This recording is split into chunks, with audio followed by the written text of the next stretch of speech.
on, and North Korean state media says that Kim Jong Un is on a train to Russia to meet with Vladimir Putin. US diplomats said last week that the North is ready to supply ammunition to the Russians for their war in Ukraine. Well, let's get more now with our correspondent Florence Lui. She's in Seoul following this for us. Flo, it seems that Kim has left Pyongyang. Do we know exactly where he's headed? There's obviously been huge speculation that he's on his way to meet Putin. Well, there's no official confirmation, from the South Korean side, but South Korean media are quoting unnamed sources from the South Korean government here that this train is headed for the border with Russia and likely to Vladivostok. Now, Vladivostok is about 1,000 kilometers from Pyongyang, and on a bullet train, this distance would be covered in just over 3 hours. But with North Korea's archaic railway system, this could be a journey of 20 hours, possibly even more. Now, Vladivostok, it's been speculated, could be the venue for this meeting. That's because Putin is scheduled to deliver a speech at the Eastern Economic Forum on Tuesday. Vladivostok is also the city where the two leaders, Kim and Putin, met in 2019. This was Kim's first visit to Russia after becoming leader of North Korea. Now, back then, when the two leaders met in 2019, there was this whole idea of projecting an image of friendship. This was after North Korean talks with the US on nuclear disarmament had stalled. Now, any potential meeting between these two leaders, analysts say, is also intended to send a signal, a message, if you will. But this time, the message more specifically for the US and its allies. To say, if you can supply your allies, Ukraine, for example, with weapons, if you can intensify military drills with partners, South Korea and Japan, well, then we, Russia and North Korea, can do the same. And it also comes amid reports that these two leaders are potentially considering an arms deal. Take a look at this report. This would be North Korean leader Kim Jong Un's first trip abroad since the COVID pandemic. He's likely headed to Russia's Far East, close to the North Korean border. News of his possible visit has reached residents in Vladivostok, where Kim met Russian President Vladimir Putin in 2019. Both countries show teeth to the whole world and can stand for themselves, so there's something in common. Putin is in Vladivostok to attend the Eastern Economic Forum, an event designed to promote foreign investment in Russia's Far East. When the two leaders met 4 years ago, Putin had offered to break the deadlock after North Korea's talks with the US on nuclear disarmament failed. US officials believe a meeting this time may include discussion of an arms deal.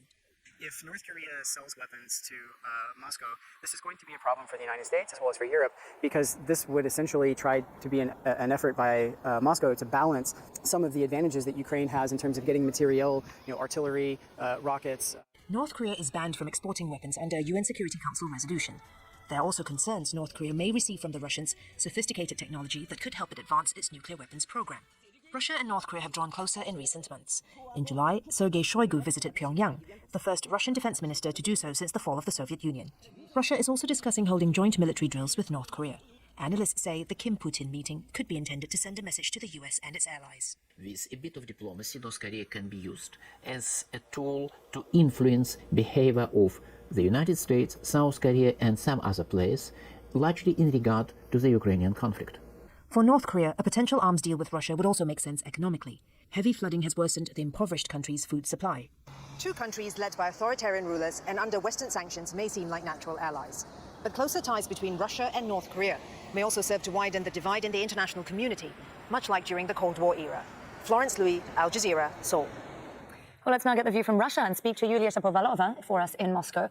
Yulia, as we were hearing there's been plenty of talk of this meeting in Vladivostok on the sidelines of the economic forum that Putin is speaking at. What are you hearing from Moscow? Well, for quite a long while, Moscow preferred to stay tight-lipped and didn't comment on the possible visit of Kim Jong Un, although many admitted that all the talks and rumors were not so groundless. President Kim is expected in the Far East in the coming days, according to the Russian media. And right now, there is no official information regarding his departure from the Russian side, as we understand. The local news outlets are cautiously citing South Korean sources. By the way, there were some witness reports recently alleging that some operations at one of Vladivostok train stations were underway. But as we know, the city is hosting the Eastern Economic Forum right now, where President Putin is expected to speak tomorrow on Tuesday, September the 12th. And there is a lot of activity in Vladivostok, of course, right now, anywhere, as hundreds of thousands of people arriving and departing the city. And the meeting with Kim Jong Un is allegedly going to take place on Wednesday, the 13th. It will take Kim some time to get to Vladivostok on his armored train. And officially, both presidents won't meet during the forum, but straight after it. But of course, we're waiting for official confirmation. Yulia, if an arms deal is indeed in the works, what does Russia want and what might it be prepared to give in return? So, as we understand, as many officials, well, not officials rather, but analysts say, Pyongyang can offer ammunition, multiple launch rocket systems and short-range ballistic missiles. And in return, Russia can offer grain, oil, part of its technology or pay in hard currency. As analysts here note, this may be agreed upon with China as well, because North Korea will act strictly according to agreements with China. That's what people here say. Moreover, it's believed that Korea can transfer Chinese weapons because Korea has some Chinese weapons, or it can replace its own weapons with the Chinese ones. For example, give the Russians its own weapons produced over several decades and replenish the reserves with the Chinese ones. And it is important also for Vladimir Putin to demonstrate the nation that Russia is not in international isolation. Any international contact is important for Putin and for Russia. But this is a very, strange contact and a poor deal in the sense that the Russians understand that North Korea is a very slow developing country and that Russia, by interacting with North Korea, puts itself on the same level with it. And the more the Kremlin publicizes this topic, the more people will realize that international level Russia now finds itself at.